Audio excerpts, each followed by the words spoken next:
Welcome to episode 2 of the TiqAssist Show. Chris and Jamie here. This episode will talk Week 1 NFL as well as a chatter around the NBA in-season tournament. Jamie, what stood out to you about NFL Week 1? Yeah, so it was a great first week in the NFL, and the thing that really stood out to me the most was the injury to Dak Prescott. We spent a lot of time in episode 1 talking about the health of a starting quarterback and the impact to resale value for season ticket holders. And, the Cowboys starting quarterback going down, I think in Dallas, they'll see a drop in their season ticket value, especially from week 1 when Tom Brady came into town and the home opener. The Dak's going to be out for about 4 weeks. So, I think you can expect to see lower resale values during that period. Yeah. Another thing we talked about in episode 1 was how team performance impacts ticket resale. And there were a few lackluster week 1 performances that might put those fan bases in a little bit of a wait and see mode.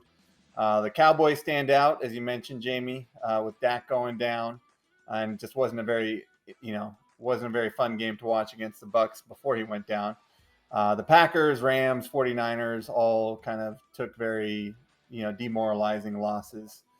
And given those teams all have pretty high ticket prices, I can see, if I were part of those fan bases, it might be hard to commit to spending those high ticket prices for those November, December games when you might be worried your team might not even be in contention at the end of the season if it just goes like it did in week 1. Yeah, so Trey Lance didn't look good at the helm for the Niners, and I think the 49er faithful out there are really kind of keeping an eye at Jimmy Garoppolo in the wings. So we'll see what the demand looks like from the 49ers fans that are out there. And on the flip side, there were some pretty, demand-inspiring performances. Yeah, the Bills going into SoFi, dominating the Rams. The Chiefs had their first game without Tyreek Hill. The offense still looked great. And the Dolphins, they beat their in-division rival, the New England Patriots. So that season ticket wait list that started over the summer is just going to get longer.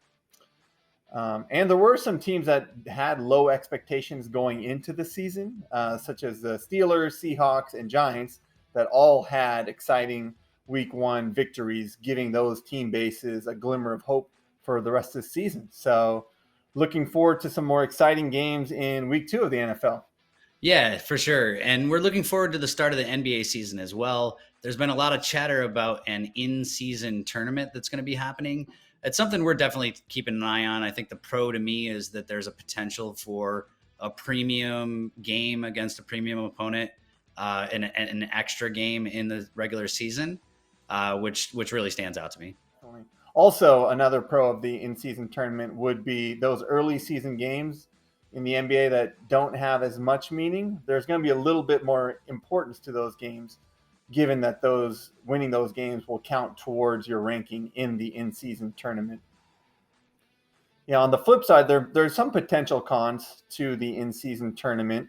It's possible you might not know the opponent until a couple days before the game, which is not ideal for demand because buyers usually want to understand who they're going to be playing before they buy the tickets. So if they're only finding out like 48, 72 hours before the game, that means the whole stadium needs to clear out in terms of ticket sales, which usually leads to fast dropping prices. Yeah, so the NBA's preseason tips off September 30th.